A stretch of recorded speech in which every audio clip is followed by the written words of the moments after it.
Assalamualaikum warahmatullahi wabarakatuh. Ketemu lagi di channel Indra Edu. Nah, dalam kesempatan kali ini kita akan merangkum lagi materi sejarah kelas 12 SMA MA sederajat, Kurikulum Merdeka bab 1 Perjuangan Mempertahankan Kemerdekaan. Seperti biasa, sebelum kita melanjutkan kepada pembahasan, mari subscribe terlebih dahulu, like, komen, dan boleh share kepada teman-temannya supaya kita semua bisa menebar manfaat yang lebih banyak lagi. Adapun tujuan pembelajarannya, setelah mempelajari bab ini, maka kalian diharapkan mampu, yang pertama, menjelaskan proses pembentukan Negara Kesatuan Republik Indonesia (NKRI). Yang kedua, menganalisis berbagai perjuangan fisik dalam mempertahankan kemerdekaan Indonesia.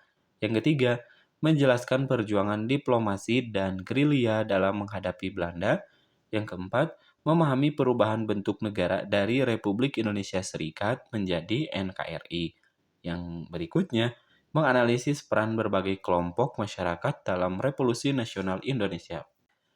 Mari kita simak pembahasan dari sub yang A, pembentukan negara dan pemerintahan Republik Indonesia. Latar belakang, setelah proklamasi kemerdekaan pada tanggal 17 Agustus 1945, bangsa Indonesia harus segera membentuk pemerintahan agar kemerdekaan memiliki dasar hukum dan mendapat pengakuan. Berbagai lembaga negara segera dibentuk untuk menjalankan pemerintahan. Sidang PPKI mengadakan sidang pada tanggal 18 Agustus 1945, 19 Agustus 1945, dan 22 Agustus 1945.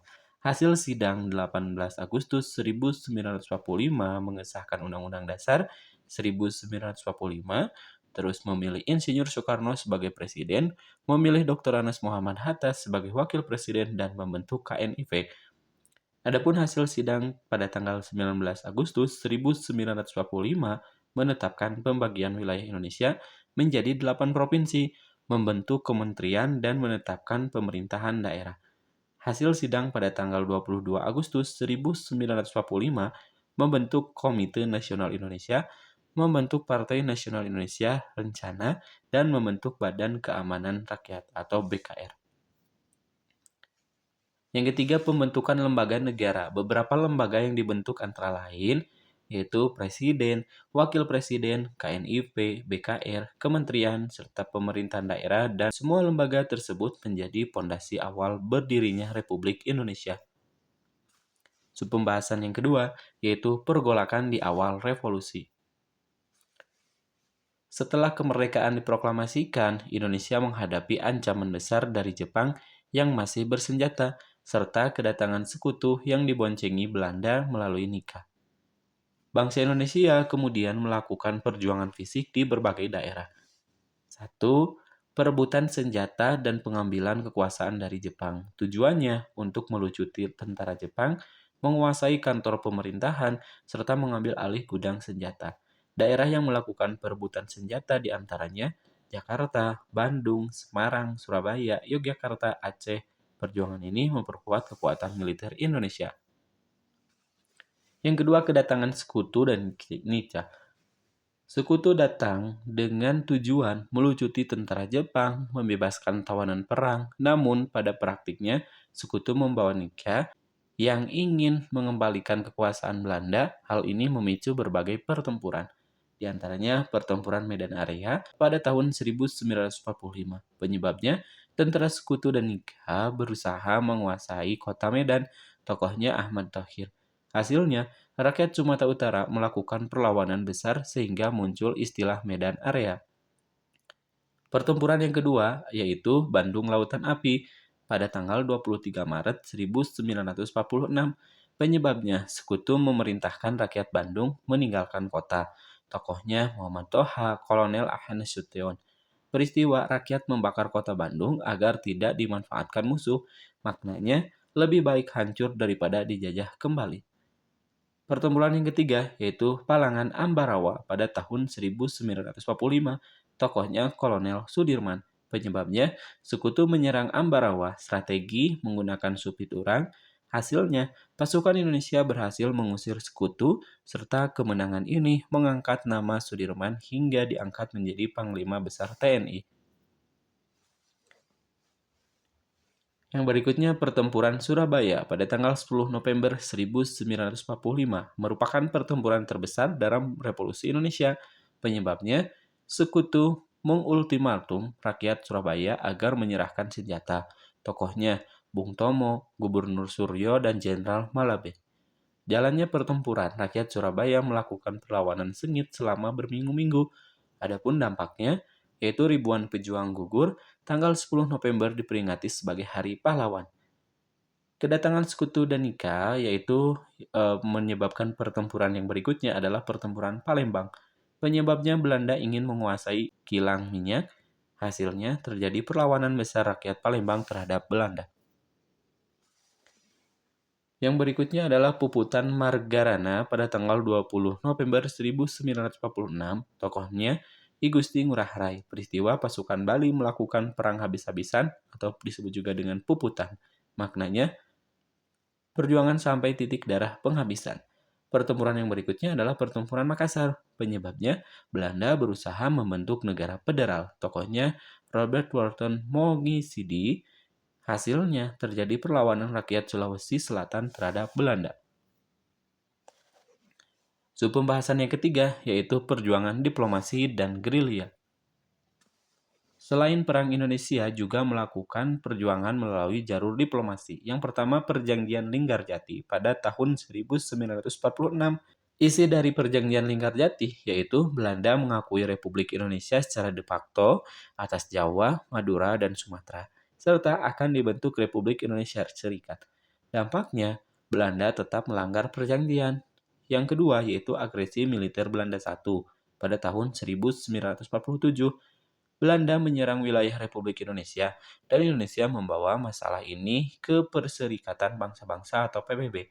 Yang ketiga, Perjanjian Renville, yaitu pada tahun 1948, dilaksanakan di atas kapal USS Renville. Isinya, wilayah Republik semakin sempit, garis panmuk ditetapkan, serta akibatnya banyak pasukan Indonesia harus hijrah. Yang keempat, agresi militer Belanda II, yaitu pada tahun 1948. Belanda menyerbu Yogyakarta, dan Presiden Soekarno dan Wakil Presiden Muhammad Hatta ditawan.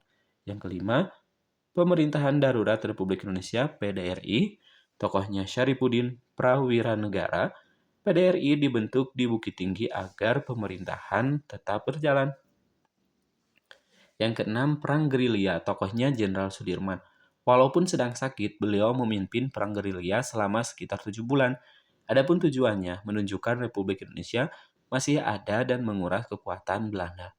Yang ketujuh, serangan umum 1 Maret 1949, tokohnya Letnan Soeharto, Sultan Hamengkubuwono IX, dan Jenderal Sudirman. Hasilnya, Yogyakarta berhasil dikuasai selama 6 jam, dan dunia internasional semakin yakin bahwa Indonesia masih berjuang.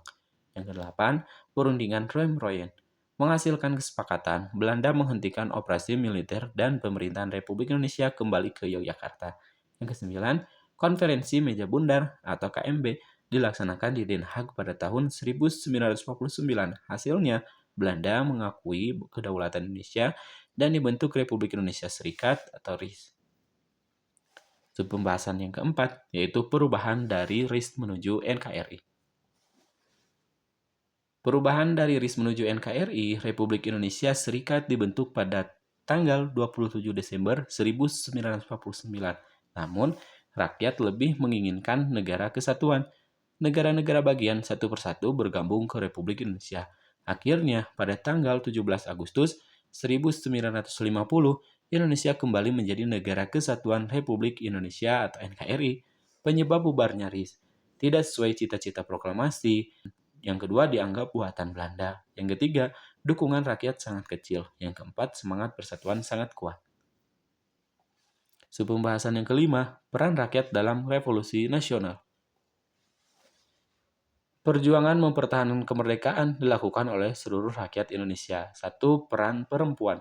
Kaum perempuan berperan sebagai perawat pejuang, penghubung informasi, penyedia logistik, penggalang dana, serta ikut mengangkat senjata di beberapa daerah.